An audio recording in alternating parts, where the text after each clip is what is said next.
રાજકોટ જિલ્લાના ધોરાજીમાં માર્કેટ યાર્ડમાં ફરી ટેકાના ભાવે મગફળી ખરીદીની શરૂઆત કરવામાં આવી છે.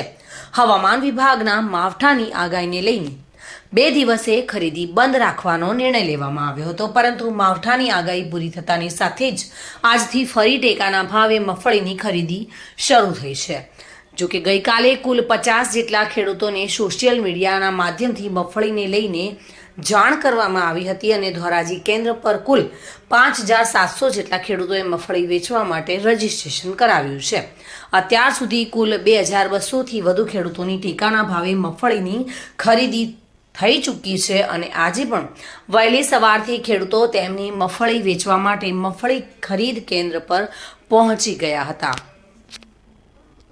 અત્યારે આજે 110 ખેડૂતોને બોલાયેલા છે અને વચ્ચે 2 દિવસ અમે બંધ રાખ્યું હતું, કારણ કે વરસાદને માવઠાની અસર હતી. એના કારણે 2 દિવસ ખરીદી બંધ રાખી હતી અને ખરીદી અત્યારે ચાલુ છે. અત્યારે 110 ખેડૂતોને બોલાયેલા છે અને સોયાબીનના ખેડૂતો બી પેન્ડિંગ વાળાને બોલાયેલા છે.